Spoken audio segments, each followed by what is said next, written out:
From the scene of Eliza Fletcher's abduction to the abandoned yard where her body was discovered, this morning memorials across Memphis paying tribute to a mother of two who authorities say was violently kidnapped and murdered. We repeatedly saw police searching this area because court documents say the suspect was seen nearby, and then on Monday night in this same neighborhood, an affidavit says investigators on the other side of that building found the victim on the ground, unresponsive. The latest filing says officers noticed vehicle tracks in the grass and smelled an odor of decay, finding Fletcher's remains behind the rundown home before a detective blocks away found a discarded trash bag that contained purple Lululemon running shorts like the ones Eliza Fletcher was last seen wearing. These revelations coming as new video obtained by CBS affiliate WREG appears to show suspect ᵛᵉŒᶦᶠᶦᵉᵈ cleaning his alleged getaway vehicle outside his brother's home. Disturbing new details revealed Tuesday as Abstin appeared in court on multiple charges, including especially aggravated kidnapping. He'll appear before a judge again today, facing more charges, including first-degree murder. And you're not able to afford a lawyer, is that correct?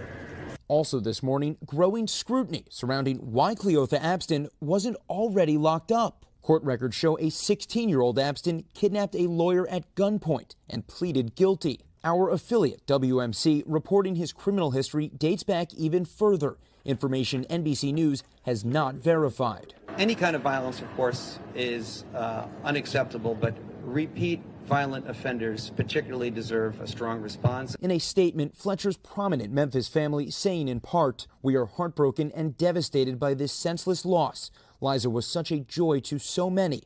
Now it's time to remember and celebrate how special she was." We've reached out to the District Attorney General's office for comment on Abstin's criminal history, but have not heard back. Tennessee's Lieutenant Governor also weighing in on this case, saying he believes Eliza Fletcher would be alive today if her alleged killer had served the full sentence for previous wrongdoing. Meanwhile, Fletcher's family is asking for privacy as they grieve. Hoda? Such a tragic story. All right, Jesse, thank you so much. Anthony Santi was an off-duty firefighter when he was here inside of Liquorland at 40 Highway in Sterling and Independence, and that was about 2 Thursdays ago. Witnesses tell us that a man inside of the Liquorland was insulting a woman there, and Santi stood up for her, and then a fist fight started. Let it go! Let it go! Stop! Cell phone video captured some of that fight between 41-year-old Anthony Santi and 23-year-old Javon Taylor. Bro, what are you doing, bro? Witnesses tell KMBC the fight may have lasted as long as 10 minutes. Get up! My kid's in this car! Stop! You killing him! Javon Taylor's girlfriend pulled out a gun and ultimately killed Anthony Santi. Now this afternoon, Jackson County Prosecutor's Office made an announcement. I'm going to read directly from it. "We grieve with the family and community over this tragic loss of life of Mr. Santi. Missouri law governs this case, specifically self-defense and defense of others, leading us to decline charges after a careful review." Anthony Santi, as I mentioned, was a firefighter. He lived in the Northland. He had a daughter, and he was buried last week. Live in Independence, Rebecca Gannon, KMBC 9 News. The woman who fired the gun was held for 24 hours, then released. Javon Taylor faces federal felony charges for possession of a firearm. He is currently in federal custody. Take a look at your screen here. The parents of a 27-year-old musician gunned down on the city's southwest side are asking for your help identifying these 3 people. CBS 2's investigator Megan Hickey joins us from CPD headquarters. And Megan, for months, the victim's family has vowed to get justice for their son. Right, Jim and Erica. Ryan Arliskis' family says the push for answers has been frustrating until a break in the case with these new surveillance images. They're asking anyone with information, it could just be one person, to come forward and help them get the justice they've been fighting for. They're so young, and it breaks my heart. That was the first takeaway from Molly and Adam Arliskis upon watching the few seconds of surveillance video just released by the Chicago Police Department. Just a few frames, but incredibly clear visuals of 3 males entering a convenience store and getting on a CTA bus the night Ryan Arliskis, better known by the nickname Tiger Cat, was shot and killed in April in McKinley Park. It was a 7-minute walk, and it was about 10:15. It was kind of a misty, rainy night, and he never made it home. Fire department's on the scene with a male down. His AirPods were still in his ears. 2 Chicago police officers were at our house here, and they told us over the phone it was hard. Everyone loved him. Ryan was just 27, but managed to touch so many lives in his hometown of Crystal Lake and his new community in Chicago with his music and his kindness. He just cared a lot about people. Ryan's family tell me the road to justice over the last few months has been bumpy. It seemed like it just got put on the back burner a little bit, but it was never anything that I was gonna just let go. This was murder. My son was murdered, and I'm not okay with it. The release of these images of 3 people that CPD says they're trying to identify has renewed their hope, and they're pleading for anyone with information to come forward. The pictures are clear as day. We want answers. I want justice. He deserves justice. Because if the suspects seen here are the ones who took Ryan's life, they want to make sure no one else gets hurt. It's not going to bring them back when they find these guys. It's not going to change anything on our lives, but I'm trying to save someone else. We don't want this to happen to somebody else. Again, anyone with information is asked to contact Area 1 detectives, and they can stay anonymous. We'll have more details on our website, including a link to the full surveillance video. You can head to cbschicago.com and click the story. Live at CPD headquarters, Megan Hickey, CBS 2 Investigators. Hey guys, so I want to warn you, the video you're about to see, it is disturbing. The victim's family says, though, they want you to see this video to understand what happened. It was like a predatory thing. You're watching video from Monday afternoon around 1:30 p.m. on the 300 block of North Scott. Linda Fricke is leaving work. Richard Hodges is her boss. His surveillance cameras are rolling. It was when the male started to pull her out of the car. At that point, he struggled with her. It looked like trying to pull her out, and he maced her. 2 of the females had jumped in the other side of the vehicle, and then they jumped out, like all of a sudden, just like popped out. And it seemed like maybe they were like, okay, this ain't gonna work, we're gonna leave. And then he proceeded on the side of the vehicle. He basically was assaulting her, trying to get her out of the car. Once he had her on the ground, he got in, he took off. Hodges says 2 co-workers came out and tried to save her, but it was too late. They found her in the street there, and they stayed with her, until she passed away within a few minutes after that. It was just a horrific thing. NOPD Superintendent Sean Ferguson said the parents of the 15-year-old female turned her in Monday night. A tip from another parent led police to the 17-year-old male and 16-year-old female. The 15-year-old female turned herself in Tuesday morning.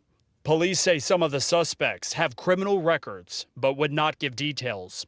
Ferguson did say he wants the teens charged as adults. Brazenness, broad daylight, with no regards to this woman hanging from the vehicle. So, I think at some point in time, we have to step up and say we're going to hold individuals accountable. Linda's family described the teens as evil and cowards. She was the kindest, the best person. It's a hole in all of our lives that we'll never get back. She just will be deeply. That's all I could really say. Hodges says Linda worked for him for 20 years. She was a great employee. Linda cherished her family and granddaughter. He recalls asking her if she ever wanted to retire. He says she loved her job and said she wasn't going anywhere. I have virtually no confidence in the system right now. Does anybody?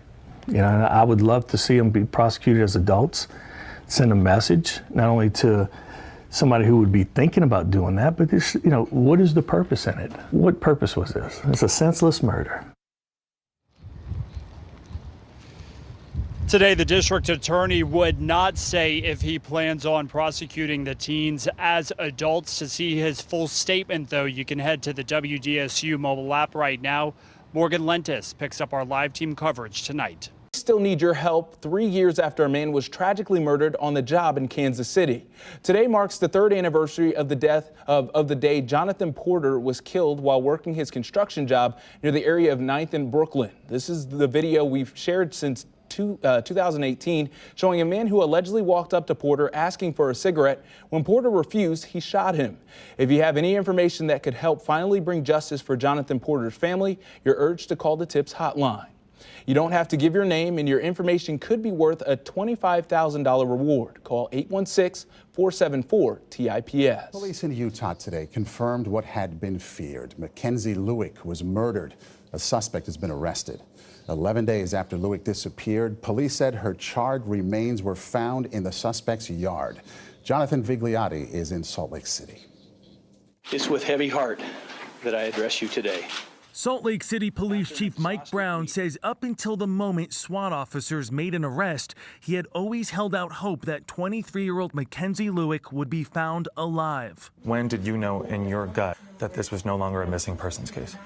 I did not know until early this morning. We are filing charges of aggravated murder, aggravated kidnapping, and desecration of a body in the homicide of Mackenzie Lewick. The man charged is Ayola Adese Achaya. I will not be saying the killer's name again. Police say digital evidence proves the suspect had texted Mackenzie at 6 p.m., hours before she boarded a flight to Salt Lake City. She landed at 2 a.m. and took a Lyft from the airport to Hatch Park. Detectives tracked his phone to the same location at 3 in the morning. Investigations into Mackenzie's phone showed that the communications and data ceased at the time of June 17th at approximately 3 a.m. Police say Mackenzie was brought to this home. Neighbors reported seeing smoke the day after she disappeared. On Wednesday, investigators removed bags of evidence, searched the burn area, and made a grisly discovery. Charred material was located, which has now been determined to be female human tissue. And so it was that it fell on Chief Brown to notify Mackenzie's parents. This is one of the most difficult phone calls I've ever made, as both Greg and his wife Diana were devastated and heartbroken by this news. At this point, it's still unclear how these two met. As to a motive for this murder, Maurice, police here on scene say they just don't know. Okay, ᵛᵉᑉᶦᶠᶦᵉᵈ, thank you. Keoki Hilo Demich is here at the Martin County Jail, and investigators say he was Cynthia Cole's handyman for the last few years, and he's most likely the person who killed her and put her body in a septic tank. Cole's neighbors say they cannot believe this happened. She was murdered and put in a septic tank. Like, who does that to somebody? It's just not fair. Investigators say this man, 34-year-old Keoki Demich, was the only person detectives were suspicious of when investigating 57-year-old Cynthia Cole's disappearance. Cole, who went by Cindy, was last seen February 24th at the Jammin' Jensen event. Her friend and neighbor Barbara Deal was with her that night. She had a fun night. She just was ready to go home and said goodbye, and we, never knew that we'd never see her again. Detectives say Demich was working on renovations at Cole's house, and when they questioned him, his answers did not add up. Sheriff William Snyder says ring cameras and security footage showed Demich exiting Cole's car near his home along Martin Luther King Jr. Boulevard in Stewart, the same night when Cole was last seen. After his arrest, deputies went back to Cole's home on Skyline Drive in Jensen Beach on Friday and noticed the top of the septic tank in the backyard looked out of place. That's when they opened it and found Cole dead inside. They spent the whole night digging and pulled Cole out in the morning. I've been doing this 40 plus years. I've never seen anything like it. Neighbors are now left in shock. Cindy was a beautiful person. It breaks my heart, and I literally out my kitchen window, that's what I see is her house. So every day I drive by, that's what I'm gonna see. She had a lot of friends. Everyone loved Cindy. She was kind to everyone, all walks of life. So she was a special person. She didn't deserve it. Nobody deserved it. I'm gonna miss her. I miss her already. The sheriff says investigators are still collecting more evidence, and Demich could face more charges. Reporting in Martin County, Steve King, WPBF 25 News. After almost 30 years, a Gardena man is finally arrested and charged with the murder of a Desert Hot Springs woman. Sherry Huss was found stabbed to death in her apartment in April of 1994. Homicide investigators found the killer's DNA at the crime scene and tried to match it to a profile, but the case went cold after several failed attempts. That is until last month. The Riverside County District Attorney's Office says the killer was taken into custody last week. You're taking a look at the video of that. Through the use of genetic genealogy, the Riverside County Regional Cold Case Team was able to identify Sharon Eugene Gadlin as that killer. He's set to be arraigned in Riverside today and is being held on $1 million bail. There is a woman going around Center City hitting people, like hitting women. Tonight, a story that you will only see here on Action News. Another female victim attacked in Philadelphia Center City. This time, the alleged crime happening inside of a Macy's department store, and that victim is talking about the attack. It is Friday night. Shari will join you for the news at 11. The big story tonight on Action News is a search for the suspect you see right there in that video who has been attacking women at random across the city of Philadelphia. Her latest alleged victim sitting down with Action News reporter ᵛᵉŻᶦ Jackson. She's live with the exclusive interview tonight. ᵛᵉŻᶦ. Yeah, Gray, that victim, she says she was inside of this Macy's shopping, hanging out with her 2 sons and her husband, and it was a hit that she didn't see coming. It was disturbing for me. I was frightened. I was at that moment for my family. Amy is still traumatized after the bizarre and scary attack inside this Macy's at 13th and Market. She says she came to see the Christmas displays and was holding her 7-year-old son's hand when she was punched. As we were walking out of Macy's, I heard commotion, and then this lady came up to me very abruptly, and she hit me under my left eye. Amy says she was in shock when she realized a complete stranger punched her, followed by an incoherent verbal attack where she says a woman began screaming at her. She took this picture immediately after. The punch left a slight bruise on her cheek, and that's when she learned this from police. Yeah, they said that there is a woman going around Center City hitting people, like hitting women. Police tell Action News they believe it's the same suspect. Earlier this month, police released this photo of a woman they say brutally attacked 3 women on SEPTA trains and another woman in the street, which was captured on video. All the attacks unprovoked and reported in and around Center City. I would be a little bit leery of going down to the city, but here we are, oddly enough. For Amy, Center City is an area she'll be avoiding for a while. And I feel bad for these women that are getting attacked. Like I got attacked out of nowhere. And the situation here at this Macy's that happened December 4th. Again, the search for that suspect, it continues. And a spokesperson from SEPTA Police, they tell us that they are still in a waiting process. They did submit an affidavit for an arrest warrant, but they're still waiting on approval from the district attorney to move forward. We're live from Center City tonight. ᵛᵉṕᶦ Jackson for Action News at 10 on PHL 17. We have new details tonight in the Midtown deadly triple shooting from yesterday. A judge denied bond today for the woman accused of shooting 3 people. 2 of them died. Haisa Kani made her first appearance in Fulton County Court virtually this afternoon. The shooting happened near Colony Square Monday afternoon. Atlanta police say after the shooting, she traveled to Hartsfield-Jackson International Airport, where she was arrested in the international terminal. Now we know one of the victims died at the scene, a second died at the hospital, and the third victim has severe damage, according to family. Tonight, Tracy A. McPeer is learning more about the 3 shooting victims from their families. She's live for us this evening in Midtown, where this all took place. Tracy? Well, Wesley Freeman was one of the 2 men killed in the shootings. His wife told 11 Alive today they'd been married for 8 years, and she didn't know what had happened until she got a call from the hospital. Everybody loved Wesley. Everybody did. He was so funny. Alicia Freeman says her family's world was turned upside down yesterday when she got an unexpected call from Grady Hospital. She told me he was shot. And so I got there as quickly as I could, but of course he was already gone.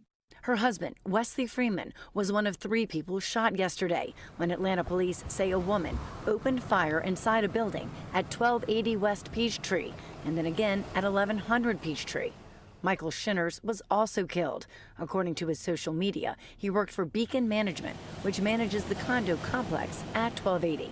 Mike Horn, an engineer, was also shot, but survived. His family messaged us that he's still in the hospital, but doctors were able to remove the breathing tube today, and he's in stable condition now.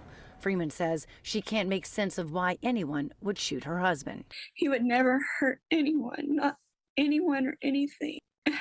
It just kills me that somebody could just walk in and him just be sitting there in his office and and just shooting him. As for the alleged shooter, Freeman says she hopes jail is just a start. But more so, I just want her to feel something. I just want her to feel bad, feel remorse, feel hurt. I just want her to hurt like I hurt. Saying her life will never be the same without Wes. He lived his life for me, and I don't know how I'm going to live my life without him.